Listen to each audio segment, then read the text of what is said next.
Welcome, LifeBlood. This is George G, and the time is right. Welcome to today's guest, strong and powerful Travis Rush. Travis, are you ready to do this? I am ready, George. Let's do it. All right, let's go. Travis is the co-founder and CEO of Reperio Health. They're an organization reducing barriers to preventative care and the only provider of an at-home screening kit that analyzes results on the spot. Travis, tell us a little bit about your personal life, some more about your work, and why you do what you do. Yeah, thanks for having me, George. Well, my as with most startups, personal life is really about the startup. I do have family, kids, wife. This is my second go around at a startup. So this isn't the first time my wife knew what we were getting into this time around. Uh, but unfortunately, she was willing to go with me on another journey here. So I'll tell you a tiny bit about why. Back in about 10 years ago, I went in to see a doctor about, colonoscopy, that thing you do at your 40, when you're 40 and you're supposed to go in and have this done is what I was told. I went into the doctor's office and they said, your insurance isn't going to cover this. And I said, what do you mean? And they said, yeah, no, they stopped covering this now. They'll cover it when you're 50, so you can come back. And I said, what? Why would they do that? That seems a little backwards. And now they do it at 45, but back then, 50 was the next year that they had decided that they would do this. And I went and did some digging around and researching. Unfortunately, I'd been a very healthy person my whole life, and hadn't had much interaction with the healthcare system at that point. And as I learned through digging around that, our healthcare system in the US is really designed around fixing people after they break.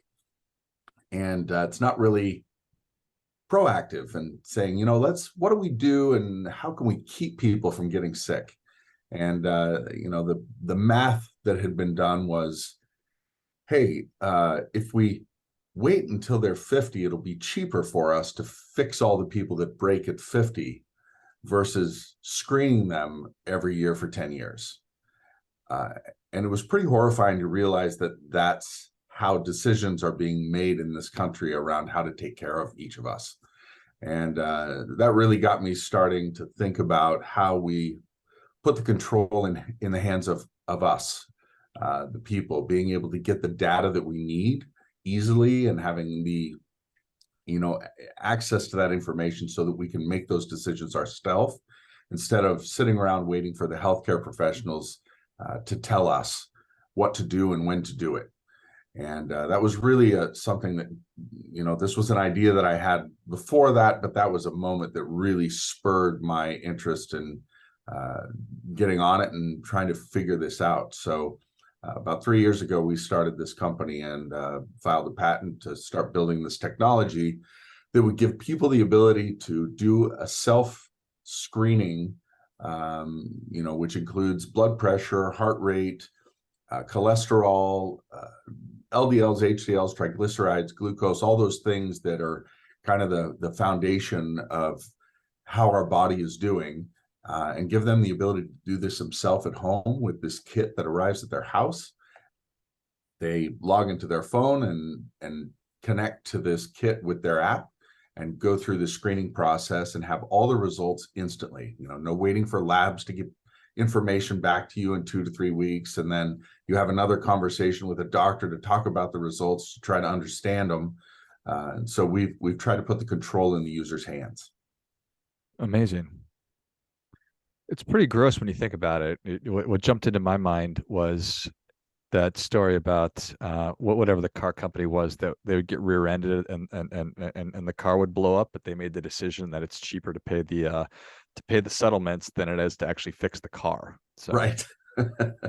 Absolutely. so fascinating. All right. So you have this epiphany, this awakening moment. You say, you know what, this is a horrible problem. Somebody needs to do something about this. It turns out it's going to be you. There's a lot of ground that goes from that decision to actually engineering, creating the kit that actually does it. Yeah, it's been a lot of work. Fortunately, I've been able to assemble a pretty incredible team. The making this technology work, figuring out how to make it work, make it reliable, make it easy for people to use. I would love to take credit for that. I can't. I found the right people that were able to make it all work. And, so far it's been a really fun journey, challenging at times. There's no roadmap in front of you when you're trying to build something new that you can follow. You got to figure it out along the way. And sometimes,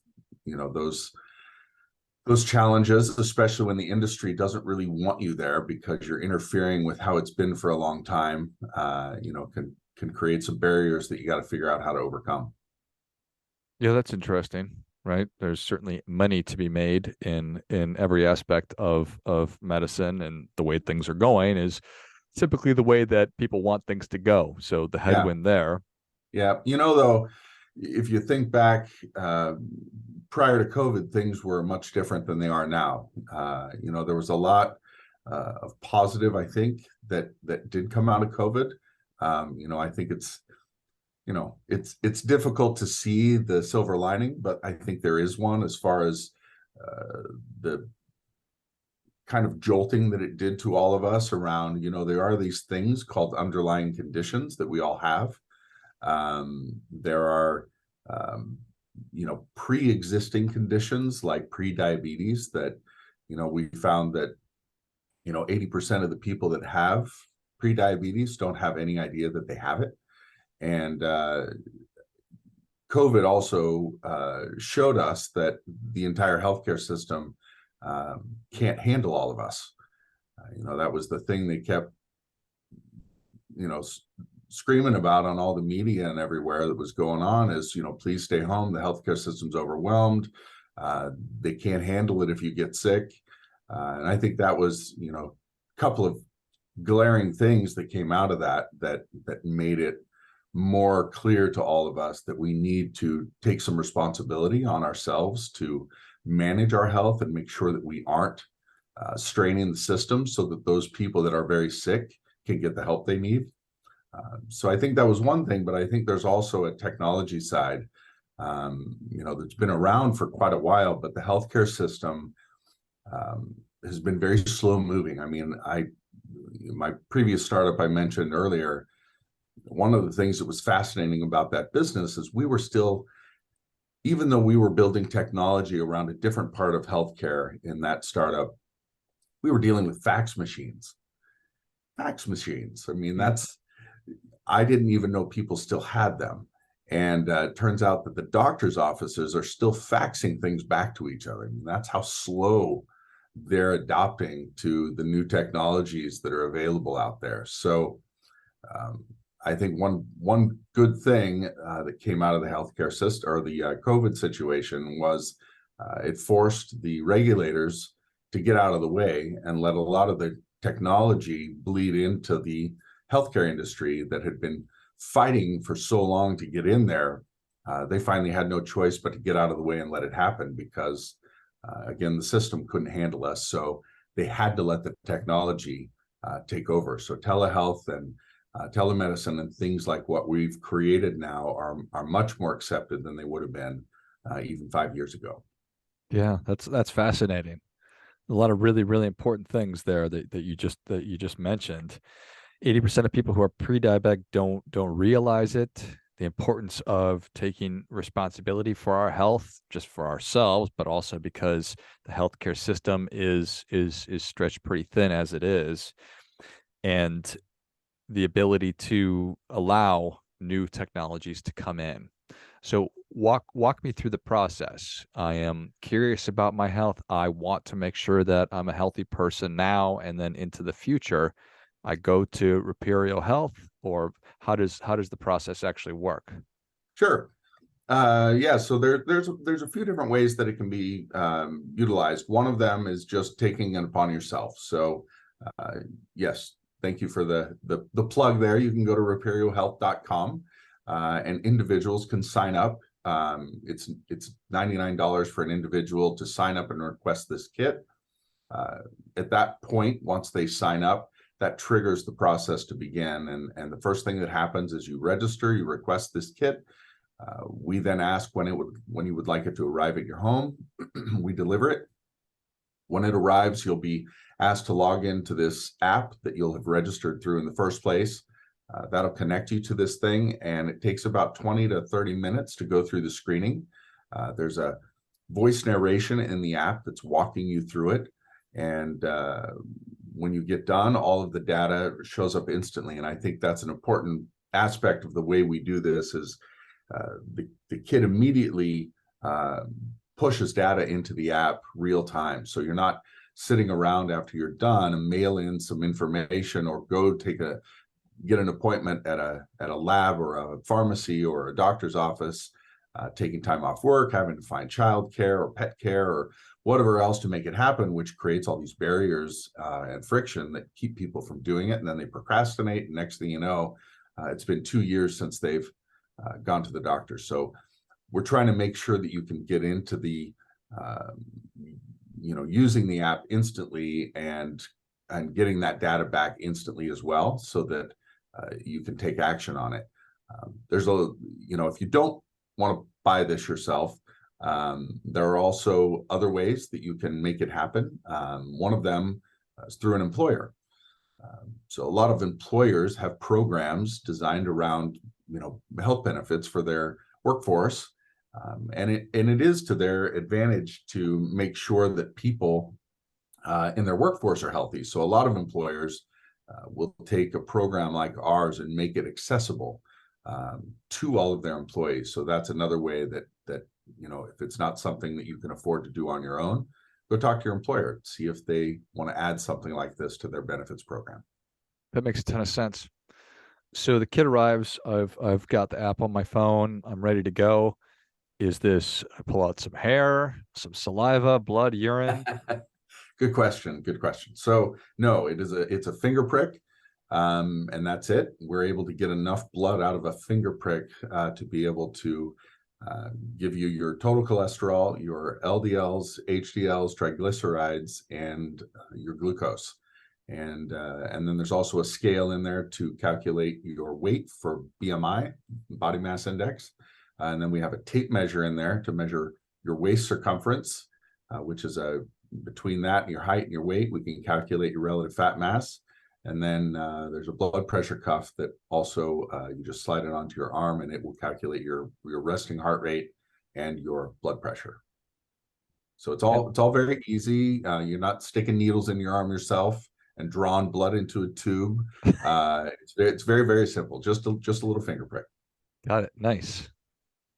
That sounds easy enough to me, Travis. And then I'm waiting there, and just in a short amount of time, it's going to tell me what? Run to the hospital, George? Call. Well, hopefully not. Yeah, it's going to give you some ranges. So on that final screen in the app, when you're done, it's going to show you where you land in a spectrum or a range of that particular metric. And there's a red area, kind of a yellow-orange area, and then a green area. And you can imagine it's very standard what all of those mean. And depending on where you land, yes, it will give you some advice. We're not diagnosing anything. That's not our role in this. Our goal is to give you information, tell you what it means, and then, let you know whether or not you're in a good place or if you should seek some medical, support and get some professional additional diagnosis from a doctor. Got it. And do the majority of Americans have a primary care physician that they work with? It's actually pretty amazing that the data that's out there says that nearly 50% of the U.S. population does not go in for an annual checkup. Yeah. So that's pretty telling about why we end up where we end up. in a lot of cases, and have the shocking moment in our life that you sit there with some doctor and they say, this could have been prevented. Mm, And that's a pretty horrible place to be. So we're trying to make sure that people don't have to have that kind of conversation. got it. And do you help people to bridge that gap and say, okay, if you don't have a doctor, here are some options for you, or here's some information that you can educate yourself so you can close this gap and actually start to take care of these. If your levels aren't optimal, here's some things you probably ought to do. Yeah. So, at our level, as just how I was mentioning, people can sign up as an individual. We don't get into those details. Yes, we'll give them information about what is cholesterol and how do you improve it and what are the things that affect it, and based on your range, here are some things you might want to do. And if it's bad enough, then yes, we'll recommend that they go see a professional, or a medical professional, but we don't provide connectivity to those professionals. Now, with that said, if your employer is willing to get involved and be providing this service, most employers will provide those ancillary services. So in a benefits package with employers that are really doing everything they can to ensure that their workforce is healthy, they'll provide things like a nutritionists, dietitians, access to wellness coaches, memberships to fitness organizations, and then obviously the health plan that's provided by that employer will have access to the doctors and the network that comes with that. So we really a big part of our focus is to get to those employers and try to educate them on the benefits, not only of just caring about their people, but also showing them that, look, there is value in you taking the steps and the initiative to provide your workforce with something that is useful, and educate them on how to stay healthy. They'll perform better. They'll show up to work more. They'll take less time off because they're sick or not feeling well. There's a lot of just automatic benefits to providing things like this as a kind of underlying benefit. Couldn't agree more. More ownership we can take over every aspect of our lives, the better. I'm fortunate to have physicians on the show, and several of them have said the doctor of the future is you. So taking ownership, and such a big part of that is just knowing, like, Yeah, hey, I wonder if 80% of the absolutely. world are pre-diabetic, or of America are pre-diabetic. I wonder if I fall into that 80%. Yeah. We just And, never know. and and to clarify, it's not that they are, it's that 80% of the people that are don't know it. They have Ah, no idea. that that that makes more sense. Yeah. Well, I love it. Well, Travis, thank you so much for coming on. Where can people learn more about you? Tell us how we can connect with Reperio Health. Yep. We have our website, reperiohealth.com, and that's Reperio health.com. And we also have a blog that they can get access to that provides also a lot of additional information around healthcare and self-health and things like that. Love it. Well, if you enjoyed this as much as I did, show Travis your appreciation and share today's show with a friend who also appreciates good ideas. If you work for a company and have health insurance benefits, mention Reperio Health to your HR leaders, or the folks who are in charge of the benefits, and see if this is an additional benefit that they can bring to the employee population. Go to reperiohealth.com. It's Reperio health.com, and check out the great resources in the blog. Thanks again, Travis. All right. Appreciate it, George. Have a great day. And until next time, remember, do your part by doing your best.